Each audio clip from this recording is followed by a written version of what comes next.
and today we have a very special guest. It's the main man, Bruce, Supercar Bruce. It was a cooling issue, but I'm still talking to him. I'm guiding him through step by step. Try this first and let me know if it works. Yeah. Boom, they try it, doesn't work. Yeah. Then you have to kind of keep on giving them your method of thought. When I speak, and I don't speak very technical, I'll make it sound so simple, even you be able to fix the car. What are you trying to say about me? I'm a mechanic. I'm just saying. Literally, I've got a Ferrari 488 that was jumped. The customer drove the car straight from his house after jumping the car. It was totally flat. Car was running. Put it down here, and the car was still running, and I could smell like a rotten egg. The battery acid was literally burning. Car could have caught a light. So the customer didn't know nothing about it. He thought it's just rotten egg somewhere. Something is smelling. Saw some horror stories over the last few months since we last done this podcast. Can you give us any examples? Lamborghini Aventador owner. He just bought the car. He was excited, obviously. Put the car on Corsa mode, and he was sending the car. While sending the car, he didn't check the temperature on the car. So the temperature got up really high to the red. So obviously this customer didn't realize. He was just really excited, and he was driving it. The car's overheated. And what's the most common problem that you're seeing people are having with their supercars? So main issue is... Hello and welcome to episode 33 of the GVE London Podcast. And today we have a very special guest. It's the main man, Bruce, Supercar Bruce. How's it going? Very good, fantastic. Thanks for being on the show today. And it's been a little while since you were on the podcast last, right? The last time you were just starting to blow up, but now you're on another planet. If you walk down the road, you're getting mobbed. You know, all the ladies, no, not the ladies, just the ladies. But, you told me a story the other day where you went into a jeweler's and the guy was like, oh, you're Supercar Bruce, take my gold and you can pay me later and stuff like that, right? And so how are you handling the fame? It's all right. I'm used to it now. It's about, when I get stopped, the main question I get asked is, by the way, there's something wrong with my car. Yeah. There's a certain noise coming on my car. What could it be? Oh my God. Yeah, that's the only question, the main question I get. Anyway, even if I go to the corner shop. Yeah. Oh, there's a light bulb going on my car. I don't know which one it is. There's a sign on the dashboard. Yeah. Something crazy like that. But I'm used to it now. Yeah. I'm used to giving people a lot of advice. Yeah. So I think when we initially spoke about it and what the concept of your account would be, both me and you decided that it would be value added, right? Yeah. So how can we give information away? Just keep on giving information away, and then business will eventually come, right? Is that what you've seen so far? Well, business is on another token, but we've been getting a lot of clients that have been done over. Oh, really? Different places and stuff. I'm not bringing out names, whatever. Yeah.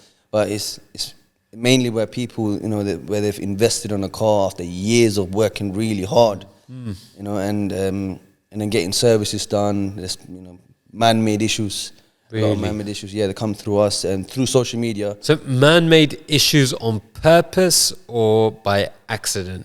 I think it's accident. Yeah? It's accident and carelessness. Like, let's say, for example, you've got Maserati. Yeah. And you've taken that Maserati to a place that doesn't really know about Maseratis. Yeah. And then they've worked on your car. Yeah. They've accidentally messed something up. Yeah. Which is your man-made issue. Yeah. And then they bring it back to us and we fix it. Is that kind of thing? Yeah, that's what's been happening. I've got a story actually. Last week, it was a Maserati Levante. And before anything, customers see me on social media, on TikTok, and he see me, he's come straight down, he goes, Bruce. He was in tears. I was kind of shocked for a car. He was really emotional about it. He said, look, after worked really hard, 30 years of my life, I worked really hard for my kids and my family and everything. And I really wanted a nice car, but I didn't want to buy it because I wanted to invest everything on my kids. And then his son eventually became an architecture, and he's got two sons, and the other son was an accountant. So they bought him a gift, a Maserati Levante. Nice. He was looking at one online, and they've seen it. They're like, okay, would I buy your dad a gift? Yeah. So they've bought the car and gave him, and he was really emotional about it and everything. He was going through depression and stuff like that because he lost a lot of family members. And then he took it to Maserati after 1 month of owning it, the car. 1 month of owning the car, and they straight away quoted him for pads and discs, and they said they charged me thousands of pounds, and I still got it done, and I don't have that sort of money, and I still got it done. And then the second time around, it went for a second-year service, oil and filter service. Yeah. He said, look, money wasn't, I wasn't really thinking about money. All I was thinking about is getting the paperwork, main dealer stamp. Yeah, full main dealer service history, right? For service history, yeah. And then he took it to service, and he said, my driveway never had a drop of oil. It's so clean. It's a white driveway, and it's always clean, never had a drop of oil. And ever since I got the car back from main dealer, the first night, I've got oil patches on my driveway.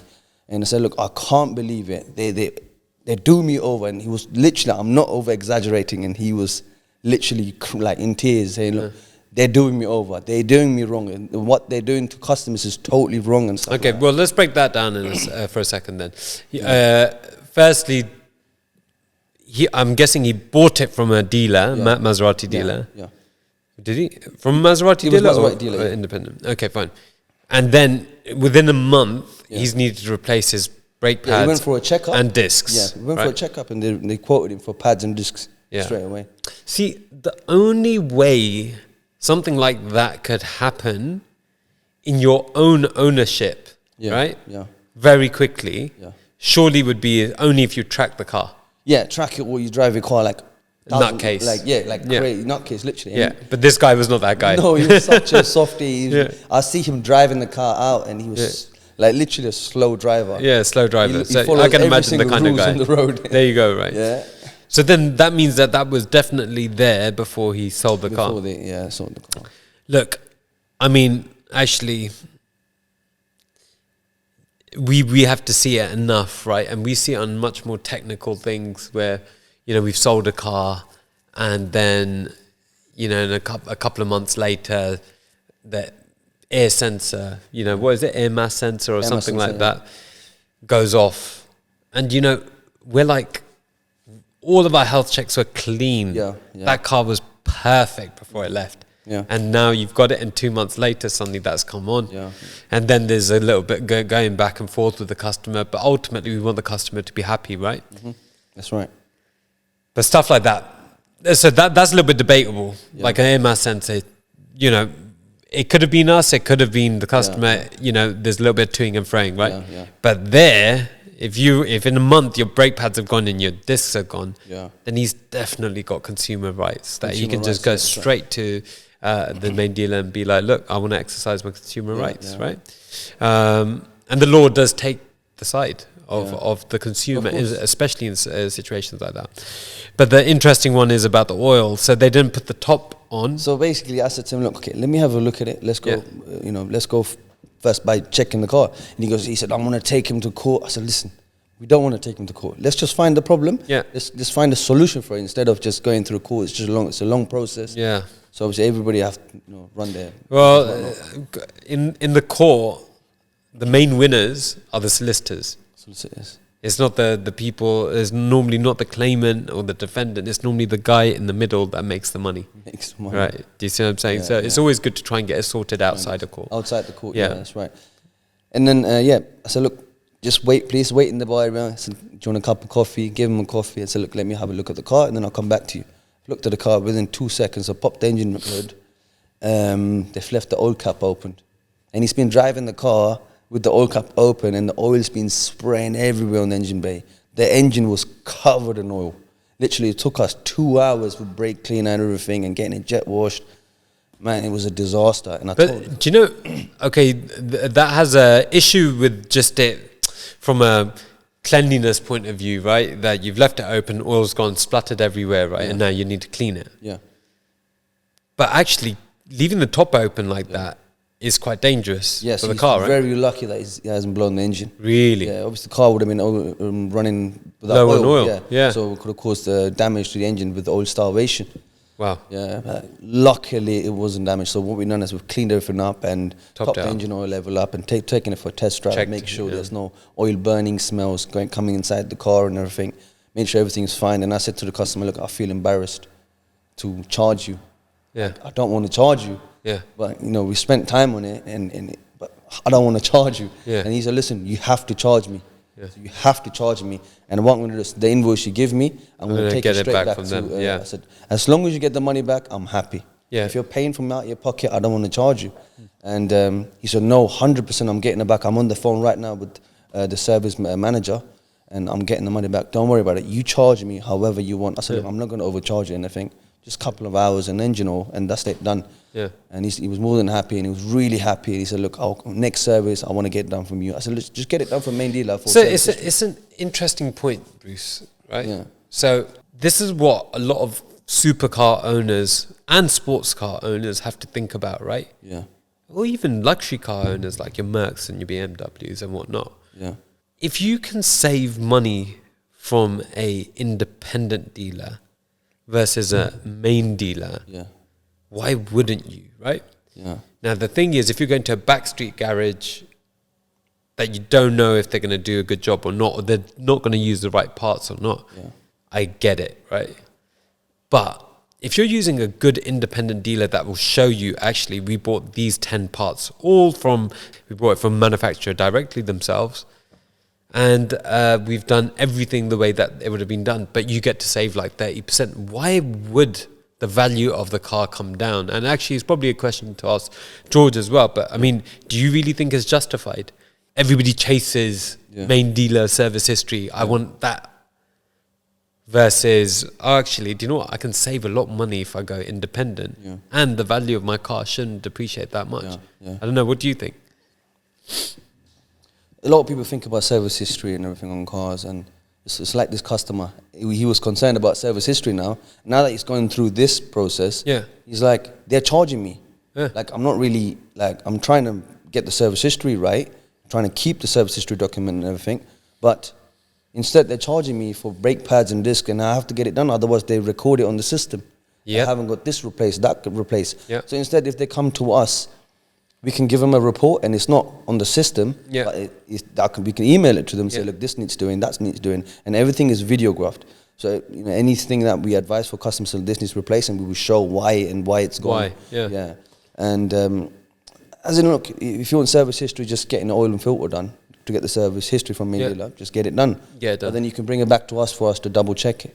Okay, so that's a good way of doing it then as well. Like, I get it sometimes. You know, when you've got quite a special car, right? And then you know that when you want to sell it, there's going to be another 15 of them. Yeah. Then you have to try and do as much as you can to make sure that your car stands out. Like, oh, mine has full main dealer service history, right? Yeah. I get it. Does it necessarily mean that your car is better than another car? I don't think so. No. I don't think it means that much. And here's a question, right? What would you rather that, okay, because your car had full main dealer service history written on it 2 years after you bought it when you came to sell it, and you got 10 grand more money back, more for your car.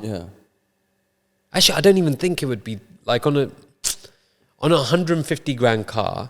I think maximum more that you'll get is 5 grand. Right? So you get 155 grand now because you've got full main dealer service history, right?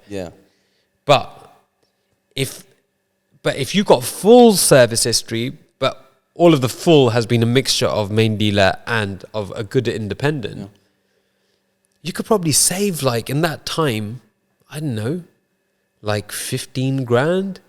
Easily, because not just off the services, but you could also save off, okay, now let's take an example, right? You take a McLaren for a service, and then you've seen too many reports from McLaren now, right? The worst ones are where they say something needs to be fully replaced, but you're like, 1 second, you only need to change a little part, but they don't sell that little part. They sell it as a full component, right? So give me an example of that. Shock absorbers. hydraulic shock absorbers. So when you've done a video on this, right? Yes, I've done a video on that one. Okay, yeah, why don't we watch that video first and then you can explain it? Yeah, okay. Yeah? I know what you're thinking. When owning a McLaren, the service prices are going to be high. Actually, no. So a customer came with me with their McLaren 720S, regarding a suspension issue. He's been quoted around about £3,000 for a brand new shock. So then I've had a look at it. There's nothing wrong with it. It's not leaking. There's not faults on the dashboard. So then I looked at the coil spring. It's cracked. Now I found him a solution where I'm replacing a brand new coil spring, which is going to solve his problem, where he paid near enough nothing. All right, listen, I need to speak to you about something anyway, right? What's all this business about he paid near enough nothing? How are we going to keep the lights on in this place, man? Do you know what? All right, back to the video. You're saying that the coil spring was cracked, right? Yeah. But typically, when you go to McLaren, if they were to do that service on that car, on that McLaren, Yeah. and then they said, hey, listen, you need a new shock absorber, a normal customer would be like, okay, fine. Yeah.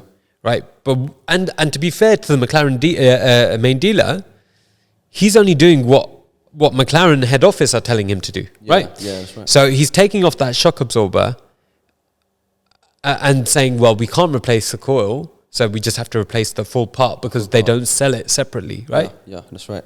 So they've done exactly what they needed to do, but the customer is worse off, right? Because he would have had to pay £3,000. Yeah. We took it and then dismantled that and then changed the springs, right? Literally, yeah. Which is the spring itself is about 400 quid. Oh wow! From 3,000 to 400 quid. Oh, so it wasn't near enough nothing, right? Yeah. The labor was near enough nothing. Oh, come on. Okay, and what about for advice? Surely we charged a little bit for advice, no? Hey guys, so just a quick mention of our sponsor for today's episode, Howden Insurance Group. Howden is a global insurance broker that specializes in several sectors, including the motor trade. Now, with over 30 years experience, they've got the expertise to handle all of your insurance needs, whether you're a small business or a multinational corporation. At GVE London, we have our own requirement for insurance and been using Howden for many years now. We found this service to be personally tailored and very effective.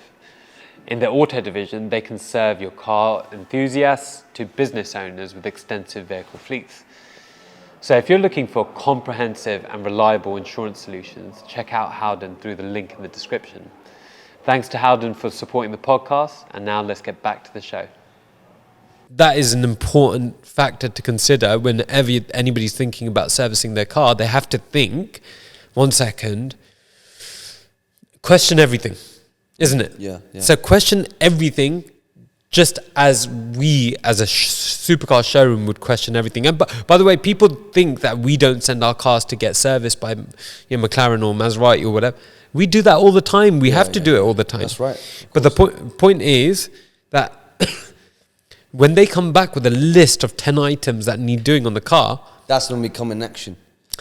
Then we question why. Send us videos, send us pictures. We've literally had one today. Really, what? George with a McLaren 650, and he says, McLaren's turned around. I said, we have to change the gearbox oil first because the air brake is not working and stuff. And I said, look, we've already changed it. Asked them to check the oil cooler on the gearbox and then check the clutch packs.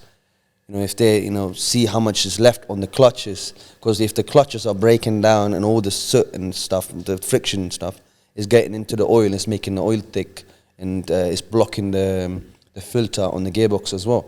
So I said, get that checked first before coming into conclusion saying, yeah, changing the oil will fix the problem. I think again they don't go through their own initiatives. Yeah, they go through their computer, whatever their computer is saying. Lord, just do an oil change, do that. Yeah. Instead, hold on, why is the machine telling us to change the oil? Yeah. Why could it? What could cause the oil to get dirty? Yeah. If you're thinking outside the box again, I don't know. Maybe they're used to following the instructions. Look, so we don't have no such thing as instructions here. Yeah. It's literally using your initiatives. Yeah. What could cause this problem? I kind of don't blame them. Yeah. Right. Yeah. Because they've got an easy solution. Yeah. The easy solution is McLaren says this. Yeah. We do this. We order parts from McLaren head office. Yeah. Easy job. Yeah. Well, here we've got more pressure. We've got pressure. We have to diagnose it. Yeah. We have to come up with the right answer. Right. We can't guess. We can't. If it's a car that we've sold that's gone wrong, then we have to think outside the box. If it's a customer that a customer's come from McLaren main dealer to us saying, look, they're saying it's 20 grand. What are you guys saying? Yeah. So then we have to think, like, what else could it be, right? Or is there something that we're missing here? Why should the customer pay 20 when they can pay 5 and still get the same result? Isn't it? Yeah, of course. Yeah. Okay, fine. So I think the whole point of service history is getting the oil changes done from a main dealer. That's what mainly, if you go to sell a car, if there's a customer trying to buy a car, the main thing they will check is, has the engine been maintained by main dealer? The rest they don't check, the gearboxes, the brake pads, suspension and stuff like that. People don't really look into that. All they're bothered is about the engine oil changes getting done by main dealer and stuff. So unless people get their services done, if they get a report back saying this needs changing, that needs replacing, whatnot, they can come to us and we can have. Well, the point being, right? Imagine you get a really good independent service centre to take care of your car. Yeah. If you then, after let's say 3 years of getting them to take care of your car, you then go and take it down to a main dealer, manufacturer, and get them to do a health check. Yeah. If they've done a health check and it's 100% clean, what's the difference? Yeah. Actually, there was no difference between you going full main dealer service history to independent service history because main dealer has now just said your car is perfect. Perfectly fine, right? So I think that's one way of looking at it, right? Yeah. Now that you're so popular on social media, you get a lot of people with supercars asking you about problems. Yeah. What problems are you getting? So many electrical faults, electrical problems on cars, and main thing is coding, getting the coding done. People people don't have the facilities now, diagnostics machine to do coding, calibration and stuff like that. And luckily, we've got most of it here. Yeah. We are still obviously trying to invest on more and more on diagnostics machine. Fine. But we've got most of the stuff here. And so electrical issues, I mean, I know that in the past we've seen that electrical issues can be caused by incorrect jumping of the car, right? When it's gone dead, suddenly you try and jump it with a normal a jump pack or, one of those clips, wires, right? That's right, yeah. Is that a common reason why you're getting electrical problems? There's another problem. There's another reason why you get electrical faults on cars because of surge. Electrical surge on the system. So if there's a dead battery, like you're trying to turn ignition on, nothing is coming on. The car's not even turning. None of the lights are even illuminating in the car. And they go straight onto the battery and put a jump pack on. And put that 12 volt in it, and bang, and try to start it and surges the system. Okay. So I would suggest never ever you do that. And always use a surge-proof jump pack. Not just any cheap jump pack, surge-proof. There was a good brand that we know about, right? That we've used before. So the one we use here, which I really like, and it's very simple to use, is the Noco Boost. Okay. It's cheap and cheerful, and it does a job, and it's never gone wrong, and it's never given a surge on any car, literally. Wow. And another reason why I say don't jump a dead car is because, again, when the batteries are totally flat, that's when I say, if I say the battery is weak, that means the ignition's coming on, the car's not starting. Okay. Then you can. Yeah. Then you can't. Then you can put jump start on the car because that means the battery's got a little bit of juice in it. So if the battery's got a little bit of juice, and this is supercars, right? Ferraris, Lambos, Maseratis, McLarens, all of these, yeah. That even if it's got a little bit of juice in it, ignition's coming on, but it's cutting off or something like that, right? Then you can jump it, no problem. No problem, yeah. Even without a surge-proof one. No, it has to be a surge-proof. Okay, see, a lot of people wouldn't know this, right? That you have to use a surge-proof a jump pack if you're trying to start your car, right? That's right, yeah. Okay. So when I say surge-proof is as soon as there's a spike on the system when you're trying to start the car, the jump pack turns off. It doesn't try and override it. Yeah, it won't override it. So we'll just go into a safety mode where you have to reset it. Or when it shuts off, that means you have to put the battery on charge and try jump it again. Or you fully charge it and the car will start anyway. Okay, fine. So that is a common reason why people are suddenly finding that, the battery was dead, the car was dead, it wasn't starting. So now they've tried to jump it, and then it's still not starting. But now what they don't realize is that they've actually caused a bigger problem than they already had from before, right? Because they spiked the system. Yeah. And you get a lot of those inquiries, is that right? Yeah, literally. I've had a Ferrari 488 that was jumped. And the customer drove the car straight from his house after jumping the car. It was totally flat. Totally flat, The car was running. Yeah. Put it down here, and the car was still running, and I could smell like a rotten egg. Oh, really? The battery acid was literally burning. Oh, wow. Boiling in the battery, and it was just going from the overflow. And on the ground, you see where the acid's dropping and the smoke coming out. Yeah, the car could have caught a light. Yeah, so the customer didn't know nothing about it. He thought it's just rotten egg somewhere. Something is smelling.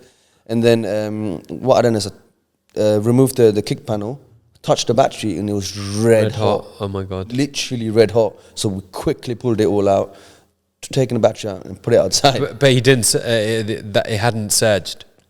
Luckily, didn't surge anything, but the car could have caught a light if we left the battery in the car. That's how dangerous it can be. So, I mean, I think the obvious preventative measure is making sure that your car is always on trickle charge, right? When you're not using it. Yeah, that's right. Right, fine. Now, you must have had some horror stories or saw some horror stories over the last few months since we last done this podcast. What can you give us any examples? One of them is when Aventador, Lamborghini Aventador owner, he just bought the car. Yeah. He was excited, obviously. Put the car on Corsa mode, and he was sending the car, right? While sending the car, he didn't check the temperature on the car. So the temperature got up really high to the red. And a lot of people forget to check, right? Exactly, yeah. The reason why you've got the temperature, the coolant temperature on the dash is for you to have a look, to monitor the engine Monitor it all the time, all the time, like whenever you go. Just good to check. When you're driving, just do a check. It's like riding a bicycle. Yeah. When you ride a bicycle, you do double check the brakes. Is the brakes working? Yeah. So it's the same thing with cars. That you're meant to check the dashboard, make sure the temperature's fine. So you check if you got fuel in the car. Yeah. Right, so it's the same thing with the temperatures. You always have to make sure it's in the middle. There's no signs on the dashboard saying overheating, turn engine off, or anything like that. Yeah. So obviously this customer didn't realize. He was just really excited. He was driving it. The car's overheated, and now the head gasket's blown. Oh no! Warped the head and everything. So when you say warp the head, what does that mean? The head is meant to be straight, flat, straight. So then what you do is, once removing the head, you can do a straight edge test, where it's like a metal bar, a solid metal bar, which is spot on straight, engineered, and you rest it on the head, and you can see the head will be warped. Wow. Literally warped like that. Wow. Once that's happened, then it's kind of game over. But we can still try to skim it, and then put a thicker head gasket on and try to see if we can save it. Wow. Nine times out of 10 is just, you'll have to end up rebuilding the whole engine. Oh which you can buy a whole engine for cheaper anyway. Wow. For that repair. Wow. So is his car salvageable? Is it still savable?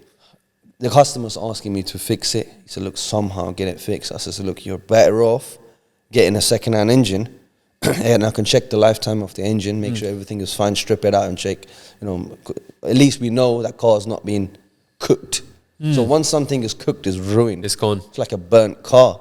Wow. Once it's burnt, it's burnt. It's fire damage. But obviously, the customer wants to repair this. I said, look, I'm going to try to do it as cheap as possible, but we have to use brand new parts. I can't put second-hand parts on the internal of the engines. Yeah, it doesn't make sense. After you open it up, it's like open heart surgery, right? Literally, yeah. So, and once you've opened it fully, and then you've changed parts in there, and then you've put second-hand parts that you're not 100% sure if they're going to fully function the right way. Yeah. And then you've closed everything up again, put it back in the car, and then the bloody engine doesn't work, exactly, or it goes pop in a couple of days. What was the point? What was the point, yeah. And right. Obviously, the customer's not going to be happy, so you've done a crap job on my car. Yeah, exactly. So I'd never take the risk of saying, second-hand parts. Yeah, second-hand parts, no. Always use genuine parts. Yeah. And Bruce, there was this TikTok video that went crazy viral about a wing mirror on a Ferrari, is that right? No, it was an Aventador. And a Ferrari as well. But on a Ferrari and an Aventador about started. I think the first video was the Aventador. Yeah. Okay, let's watch it. £2,000, £3.60. £2,000, £3.60. A customer coming with a Lamborghini side mirror, not folding. I've checked it out. He was quoted £2,000 by a main dealer, by the way. I've checked it out, I've taken it apart, and I checked the cogs were slightly seized. I've greased everything up, and everything is moving freely. Now after that, the motor was slightly seized. It was working intermittently. So then I checked the part number on it, and it was made from China. Checked it online, got one for £3.60. Now I'm going to fit everything on. Everything's going to work perfectly fine. The customer's only paying £3.60 instead of £2,000. So that was so cool that you just managed to get that motor from China. Yeah. You got it back, you put it in, calibrated it with our system, and then the wing mirror started working again. Folding perfectly fine, yeah. Started folding perfectly fine. But if the guy had to go to main dealer, they would have said, sorry, mate, you have to get the whole new one. Whole new wing mirror, yeah. That's crazy. Just thousands of pounds. Thousands. You've seen it. Yeah, I've seen it happening so many times. I've seen it. A lot of customers telling me stories of how much they've paid to get certain stuff fixed on their car. Like, hold on a minute, you paid this much money? Thousands of pounds for little stuff where I could have repaired. Yeah. And then there was even that Bugatti where you had to work out a solution not to have to spend £5,000 with Bugatti directly, and you worked out that there was a part from VW you could get, right? No, it wasn't £5,000. It was literally 4,700 times 4. Oh my God. Yeah. What? Air mass sensors, yeah? Air mass sensors. So then I've taken the part off. Yeah. And checked it was a VW part number. Yeah. And I got the sensor for just about 30 quid or 40 quid each. No Something way. like that, yeah. That's crazy. From TPS and it is the same part. It is the exact same part. Bosch, exact same part. So Bosch made the exact same part, and that part goes to Bugatti, and they put a little stamp on it. That is crazy, huh? For a little stamp, £4,700 each. That is just unbelievable. Unbelievable. Well, look, if you were to give advice to supercar owners, right? Just like, I don't know, 3 main things that they should do every week with their car, and maybe every month. Yeah. But what are 3 major things that they should do to prevent their car from going bad? Yeah, okay. So, depends on which car you're talking about. So, McLaren's are slightly different. German cars... let's say, I don't know, Italian / German supercars. Okay. Italian, talking about Italian cars, they suffer from electrical issues. Yeah. And that mainly happens when people let them sit there. Obviously, it's like gold mine for them. And they want to keep it like, as a museum. Yeah. Keep it. I get it. Like in a Garage Queens, But that's when everything goes wrong. Okay. Yeah. Fine, even though they've stuck it on trickle charge, they've put it in, because even when we've had some cars sat on trickle charge for ages and ages and ages, then we go and try and switch them on, the damn thing don't work. It won't start. Right? They won't start. And it's like, but again, it's because it's been sat there for months and months and months, right? That's right, yeah. So again, alternator needs to charge the battery. You just start the engine, the oil goes around the engine fine, it goes up to temperature and everything, and the fans come on. And second thing is the bushing on the suspension. Yeah. If you don't drive them, they get perished and hard. Okay. You have to keep Brittle, the movement, movement going. If there's not enough movement on the bushes for a certain amount of time, they cause cracking and seizing. And the ball joints. So the ball joints have grease inside them, and the grease gets hard. When the grease gets hard, and once you're driving the car on the road, when they're hard, basically the ball joint is running dry. And that's when you start hearing creaking noises. Got it. And the suspensions are not cheap. One suspension, I'll be looking about £1,500. Oh my days. Yeah, and then I get a few customers, once every week or so, where they're saying, I hardly drive this car, but whenever I take my car out, I've got a new issue. I says, no, it's because you don't drive the car. Yeah, that's the reason why. They're thinking that they're doing the car a favor by not driving it. Yeah, by not driving it, but it's basically not you not driving the car. You have to use the machine. Yeah. You have to use the machine. You have to start it up, make sure everything is moving. And, actually, that's funny because on the same token, with a supercar, let's say people that drive in London, and I know I've seen this before, that people that live in London that have a supercar, let's say a Aventador, and all they can do is like 20 miles per hour. Yeah. And they can't put their foot down. Yeah. Does that become a problem as well? Yes, that becomes a problem. It causes carbon buildup in the system. Got it. Yeah, and these cars are made for high revolutions. Yeah. For high revs and stuff like that. So they like to be these engines are more comfortable on high revs. Got it. So at least once a week, like you can cruise it, no problem. Once a week, take on the motorway and just give it a little blast, lower the gears. And that gets rid of all the carbon. Yeah, you have to burn the carbon off. A lot of these cars that come in for SOR and stuff, when I do health checks, they're very well looked after and stuff. But when I take them out for a road test, when I open up the engine, I see a lot of black smoke come out the back. It's basically the carbon burning off. And the engine actually idles better after burning off the carbon inside the engine. So one is making sure that you're driving the car. Yeah. Don't just leave it as a garage queen. Drive it once every 3 months. Yeah.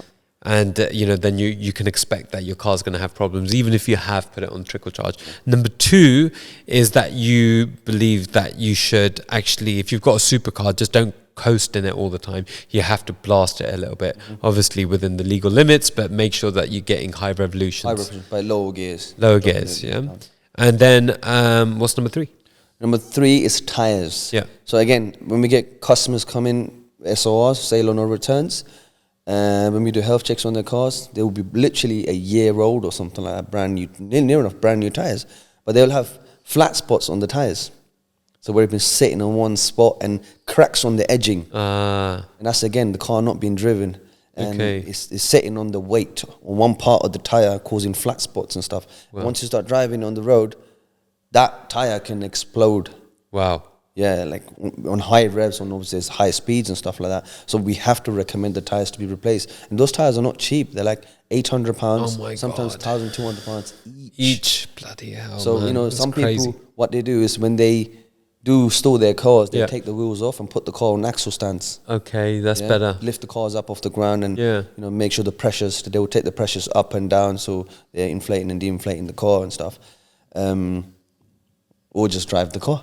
Yeah, just drive it. Just drive the car once. Do what it's made for. Drive it. Because you had so many people messaging you on your Insta saying, hey, I need help with this, I need help with that. You recently started up a little consultation service, right? Because it wasn't just people from down the road in London or your mates down here, there and everywhere, right? It was people in Dubai, all around Abu Dhabi, Qatar, India, You're getting people from all over the world. Give me some examples of stuff that you've had to deal with. Dubai, Qatar, and India, and loads of Pakistan, Africa, hot countries, right? And the main issue they have there is cooling issues on cars. So like, the engine is not cooling down on time, the thermostats are, not closing on time, not opening on time, the temperature sensors are failing, the fans are just getting cooked up, the radiators are getting blocked up, the coolant strength is not enough. So these are the constant issues. The reason why I made this, we made this, what's it called, this consultation thing is because I don't have time. I've got so much problems to solve here, but I still want to help people out. I love it. It's when they have solutions there and then say, Bruce, it's fixed, it's working. Such a satisfaction. Yeah, it's good. Yeah, the main issues we're having abroad is, last one was in India. Again, it was a cooling issue. But I'm still talking to him, but I'm guiding him through step by step. So now try this first and let me know if it works. Yeah. Boom, they try it, doesn't work. Then you have to kind of keep on giving them your method of thought. Yeah. And when I speak, and I don't speak, very technical. Yeah. I'll make it sound so simple, even you be able to fix the car. What are you trying to say about me? I'm a mechanic. I'm just saying. So I can fix cars better than you, mate. So if you ever get stuck in the middle of the road, you call me. I'll explain it in a way. So even though you know your game a lot. Has there ever been a car that's beaten you? Beat me in what? Has there been a car that you just couldn't fix? No, a machine can never defeat me. Oh, wow. Never, ever. Wow. Yeah. So when when the robots take over and stuff, you're going to be all right, yeah? I'm going to be fixing those robots. Okay. I mean, again, I'm not being arrogant about it. It's just, when you have passion again, you will take it to the next level. I dream about fixing stuff. I dream about different things. I dream about, certain designs on cars that factory have spent so much time to design, like certain gearboxes, engines and suspension and stuff. And I, have a little brainstorm when I'm sitting at home looking at the fish tank, have a different design in my mind. So sometimes I think, you know what, if I had the time in my life, I can make a nice car, which will be problemless. Like, there won't be any issues. You know, a lot of these cars nowadays, are made not to last long. Do it make sense? Yeah, obviously. Yeah? Like they will have problems, so you go. Do you know what it's the equivalent of? Yeah. iPhone, Apple iPhone. Yeah. You know, back in the day, they had a massive lawsuit. Yeah. Because what they were doing, their Apple's iPhones were lasting so long that people were just like, why do I need to get rid of my old one to get the new one when it's the same, you know, it does pretty much all I need it to do, right? And so what they were doing is they were putting software in there to make it slow down. Slow down, yeah. So already, but once you bought the phone, it's already, every year it's slowing down. Yeah, yeah. So that it forces you to go and buy a new one, right? Yeah, exactly. Then people realized that this was happening. Yeah. Apple got taken to court. They had, I think they lost, and then they had to pay out. But that's just crazy because, like you say, somebody doesn't want you to stay. Sorry, the manufacturer doesn't get a lot of money if you just stay in the same car over and over again, and that's it, right? Of course. They want you to buy a new one. I know a lot of dealers and manufacturers are hating me at the moment because I'm coming up with all these ideas and stuff. But you know, I hope I get the most support to keep myself going, to help people out. Yeah. You know? Well, look, at the end of the day, for an example, my RB26 Nissan Skyline R33 that I've got at home. It's a 4-wheel drive system. It's got rear wheel steering. It's a twin turbo, and I start it up every 3 months. I put the car in charge. I've got a 12-volt charger. Put the car in charge and everything. And every time it starts, and there's no faults on the dashboard. And if it was any of these cars, you will have four-wheel drive system faults. You have gearbox faults and all sorts because they're all electric. So why does yours not come up with any faults? Less electrics, and they're made to last. See. They, you know, I don't think they made them just to do, you know, keep getting investment out of the cars. Yeah. But it's these cars, a lot of people want them. I mean, the beastly-looking cars. Yeah. There's nothing that can beat the look of these cars. The look of these cars. It's like Rolex watches. Yeah. And when they have problems, you have to get them fixed. And a lot of these people don't want to take them to... and I think it's a big part of the business concept for main dealers is that actually they probably make a lot of money off the after sales, right? Yeah. Must do. Yeah. Over the life of that car, probably make, you know, if the car cost 150 grand, you'd like to think that in the lifetime of that car, the main dealer's probably going to make half of that 75 grand over the next 10 years on that car, right? Think about it, 7.5 grand every year. Yeah. Easily done. And here's what's been happening at GVE this last week. Hey guys, it's Andreas from GVE London. Welcome to the showroom of dreams. Let's have a look at some of the new exciting stock that's just come in. So here it is here. I'm standing next to it. As you can see, it looks like a normal Sprinter van, but if you come on the inside, this is where it really gets special. It's a little bit different. As you can see, it is a full VIP conversion. Very simply, it starts off with this tablet over here where everything can be controlled. And first we have this lovely, amazing big fridge here for all your champagne and drinks to be cooled on your journey. Massive fridge here. You've got a couple more bottle holders on this side as well, so plenty of storage space for all your champagne needs. You also have an espresso machine which can be controlled by the tablet as well, to be brought out for your coffee needs. Now behind here, as you can see, we have a cigar box as well, if you like a cigar on your way. Now let's talk about the seating positions. So we have these two captain's chairs here that are full removable, and as you can see, we can go straight up, down, back and forth, lying back. You've got heated seats, you've got cooling seats, and my personal favorite, you've also got massaging seats. So you also have you have tables which can fold out at a simple touch of a button like that for all your working and entertainment needs. We also have a UK socket, an EU socket, a USB and a USB-C to plug in all your devices. We also have conveniently a wireless charger point which can sit here to charge your phone as you're going along, and that is on all these seats here, have exactly the same one. So to put the table back, you can simply just tap that button there and the table will go back inside. You also have other buttons as well here, so 1, 2 and 3 for different functionalities. So one will be able to lower the television, so you'll be able to speak to the driver if you want to change your destination. Speaking of which, you can also have another device to speak to the driver, which is his telephone here. So you can give him a call and you can advise him if you want any changes to your destinations. The other button here we have two, that also opens your fridge, and that also puts the coffee machine back as well. So there is a few different ways you can open and close all of your bits and pieces here, and the M button here will lift the table out for you.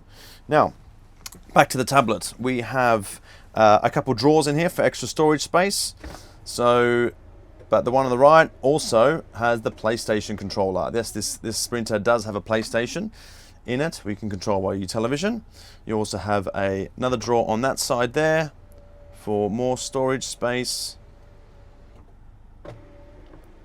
And we also have the seating arrangements. Now, right seats, we have full adjustments here. By the seat, you can go back and forward, up and down, or by the tablet as well. We have now the rear seat is where we can also adjust here from the tablet.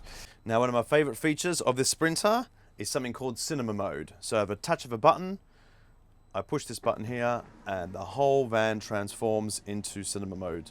The captain's chairs recline out, the lights dim, and it gives you the perfect ambience to watch a movie.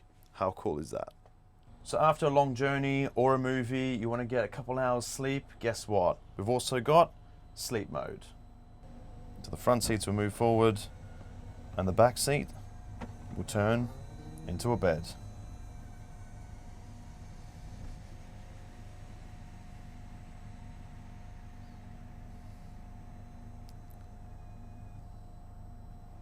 So on your 55-inch television, you've got a choice of Apple TV, PS5, YouTube, Netflix, or Prime Video. Think about a Netflix. And for the rear-facing passengers, there's also a television for them as well. Thanks for watching the showroom tour, guys. Let's get back to the podcast. Bruce, tell me about some problems you have in the servicing department. Well, equipment-wise, we don't have no problems. Mechanical-wise, we don't have no issues whatsoever. But when you're under pressure, like what you say to me every time I don't come to you with a problem. I always come with another solution. So that's the first thing you ask me anyway, what's the solution for it? So I always have a backup plan to tell you a solution for the problem. But the main issue we have is team. So if like you say, if there's 11 players in a football game, that one person comes in with a bad energy can ruin everybody else's energy, right? That's the same problem we have. So if you have one team, we've got a plan set up and everything is organized and everything, and that one person lets down and he's complaining, just coming in with bad energy, bringing outside problem into work and stuff like that, and it just ruins everybody else's energy. They don't want to work, they want to keep on thinking about the second person's issue and everything. Instead of getting rid of that person, what I do is I call him in, I give him chances to solve their problem first before continuing. That's the only issue we have. It's a team. You'd have to have a strong team to survive. Yeah, somebody with the wrong attitude can come in and then suddenly a job goes out and it's bad. Yeah. And then we have to sit down as a team and just look at each other and be like, all right, how do we make sure that this never happens again, right? Yeah. And obviously try and fix the situation, but also make sure that we fix our processes so that... Of course. That's why, every technician we have, they will complete a job, and I will always go to that job and make sure, I'll say, look, don't get me wrong, I love the way you work on the cars, and your work is very professional, but I just have to go through it because there's something called human error.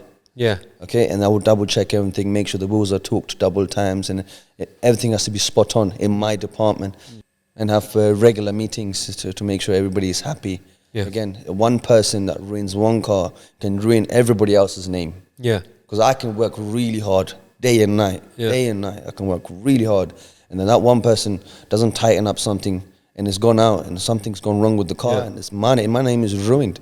So that's the most important part, having the right repetition. Yeah. Getting the job right. You're right. So now, quick fire round. Yeah. Quick questions, quick answers. Let's go. What's the most challenging repair job that you've ever had on a supercar? There's nothing challenging off yet. What's one unique skill that you've got that nobody knows about? Is it ballet or something like that? I'm good at picturizing something. Okay. So I can picturize. Some people say like when they dismantle an engine, they take a lot of pictures. Yeah. Pictures, or they write things down. I'm not saying it's not good. It's very good. It's very good to do. Do what you're doing. It's fantastic. Yeah. But instead, I challenge myself and I picturize. I will look at the engine. I'll look at every sides and corners, and I'll memorize a picture in my mind. Wow. And I'll take everything into pieces. So and you I'll put think back you've got a photographic memory? photographic memory. So is that with reading as well, or no, just engines and stuff? Just engines and stuff. Mainly engines. Yeah. That's pretty cool, man. Your favorite way to unwind after work? Okay, of course. I pray. Yeah. I bow down and just get all my pressure on him. Yeah. And I'll sit home and look at my fish tank. I love that. I've got fish tanks left, right, and center in my house, and I've got like hybrid fish, which you don't find in the Amazon. They're mixed bred with a lot of different fishes. They're like fine red. And looking at those fishes with their personalities is just insane. Can you tell me what has been the most satisfying task you've ever completed at work? Or job, task? If there's nothing that satisfies me in a day, it's like I've wasted the day for me. Okay. It's like when you don't have a workout in a day. Yeah. You feel wasted. When you go home, go to sleep, you think, I've just wasted the whole day. Yeah. That's how I feel. So I have to find something that satisfies me. As in with the problem of, I spoke to a customer the other day, and he was talking about his Bugatti Chiron. And he says to me, I know, Bruce, I've heard of you, and you don't like, easy jobs. I said, what do you mean? So you don't like replacing suspensions and stuff. You like problem. And I said, yeah, I survive off problems. I need problems to keep my brain going. And he goes, listen, I love it, man. I love your motivation. Now, when my son's back from Dubai, I'm bringing my Chiron down. It needs some gearbox work done on it and stuff. So what's the biggest misconception that people have about owning a supercar? Well, a lot of clients that walk through GVE and look at the showroom, they're looking for me. Yeah. They ask, all the workers, where's Bruce? Where's Supercar Bruce? And I said, look, I'm right here. I come out. No, I'm not arrogant. I'm going to straight go there and say, look, can I help you? And they say, look, what's the main maintenance on the cars? This is really expensive. People, I get scared when I look at the maintenance. I really want to buy this Hurricane, but the maintenance is going to be really expensive, right? I says, no. It's about who you choose to get the maintenance done on the car. Okay, you can get the oil services done from main dealer to get the service history.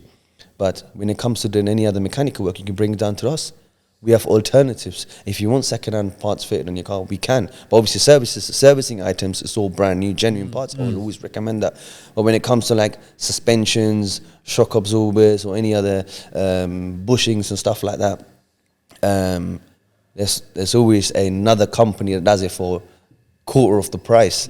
So it's always a cheaper. It doesn't have to be as expensive as people it's just think, main right? dealer. They've put they've stung customers by their prices by replacing them with brand new parts and parts. Well, we've seen it even with gearboxes. Of course, main dealer saying that no, you need a new gearbox, and then we've taken it normally like a McLaren, right? Yeah, like a speed sensor on a gearbox on a Ferrari 458. Yeah. Right, Ferrari 458.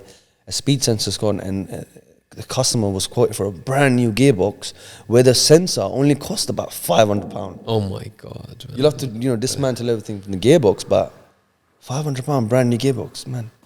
Okay, have you ever had to refuse a job because it's too complex? Never. That's my worst. That's my worst nightmare. That's my worst nightmare. I would never say no. So, what's the most expensive part you've ever had to replace in the car? Expensive part would have been McLaren 720S gearbox. Oh yeah. I tried my best to rebuild the gearbox. I remember this car. I remember that car. It's a famous singer. Famous singer who likes to put his foot down. Yeah, he literally was drifting the car. He was constantly drifting the car, not letting the gearbox cool down and everything. He was just drifting. And all of a sudden, all he heard is clonk, clonk, clonk, clonk. So brought it down to me, and then I stripped the gearbox apart, and every gear, even the bell housing, everything was grinded off. Everything was destroyed. There was no point of rebuilding that gearbox, and we had to replace it with a new one. That was the only thing that was expensive. Rest, I can rebuild. And so now we've got a whole bunch of guys that are looking at you and saying, I want to become a technician like you. What advice do you have for them? How do they become the Supercar Bruce? It's always keep your passion up. It's follow your dream. My dream was building cars and engines and even aeroplanes and stuff like that. That was my dream. And now I'm in it. I've got passion every day. Have passion for it every day. And you will get there. If you really want it, like I've got, a couple guys that are talking about cars constantly to me. Oh, I've done this on a car, guy. I've done this, Bruce. How can I fix this? How can I fix this? And they're constantly asking me. And I love it. And that's the motivation, mind and heart. Don't let, a lot of people, right, will have a passion. When that passion tries to defeat them, they give up. I don't want to do this anymore. I want to do something else. A lot of the children nowadays, they have that issue where they give up on something and they want to move on to something else. I've seen a lot of mechanics that have studied in college, they've got their degree and everything, and now they've gone and worked in a garage for 1 year and they've given up and they've gone into trains or they've gone into the airport working as a baggage manager. Baggage manager? Does that make sense? Yeah. Baggage handler or something like that. Yeah. It doesn't make sense. Don't ever give up. Obviously, when you're trying to, fix something on a car, the car's going to try to defeat you. But don't let it happen. Just keep going. It's a machine at the end of the day. It's a human-built, man-made machine. So if there's a problem, just think deeply in it. Think outside the box. Don't follow the machine. Think outside the box and you'll find a solution. That's my advice. I love it, Bruce. I tell you what, you need to start doing some courses for these guys, right? A lot of people are asking me recently, do you do any courses and stuff? I don't have enough time in the day, I'm stuck here day and night. But let's see. We can make that time happen. But I think the key thing is, look at you. There's not many people like you, right? In that, for the last 9-10 years you've been there? 9 years. Is it 10? Last 10 years. Okay, I think it's 9. Okay, call it 9 years. Yeah, call it 9. 9 years. And by the way, we've got a little video of you 9 years ago. 8 years ago, maybe. If you put that up, please. Which was that? Right now. No, your arms were a little bit smaller, like 1/3 of the size that they are now. Because I was calisthenics then. Yeah, sure. All right, mate. All right, okay, fine. But anyway, all those years ago, you've gone from initially starting at just looking at Audis when you first started out. Yeah. And then from Audi, suddenly you went to coming here and you're working on older Ferraris. Yeah, classic Ferraris. And now from Ferraris, you've worked on every single type of supercar there is. Worked on many hypercars, right? As far as a supercar technician goes, there's very few. I think there might only be like 5 people in the country, right, that can say. Now, I get it. There might be a specialist in McLaren that's done more McLaren than you. And then there might be a specialist in Ferrari that's done more Ferrari than you. But I don't think there's anybody out there that's done more Ferrari, Lamborghini, Maserati, McLaren, Porsche, Rolls-Royce, Bentley, all together. Yeah. And had to work on every single one, every single month, right? Yeah. Has to do something, learn something about each of these models that they have in the, more recent model range, but still, man. So I have to say, well done to you. You've done so amazingly well. Thank you. And I know, I think from the heart, I'll say it on this as well, but I think GVE is around because of you. Thank you. And definitely, obviously, other key members of staff, especially George as well. But definitely, I don't think this business would have been around if we didn't have you. What's the saying? You put your heart on your sleeve. You don't leave anything half done. Everything is, I've started it now, must finish it. You actually care so deeply that you do the best job, the best that you possibly can. Yeah. And as a result, the business doesn't suffer. Yeah. So, thank you from the bottom of my heart, Bruce. Thank you. But, this place is yours as much as it is mine. Yeah. The main thing matters is the owner, the business owner, the boss.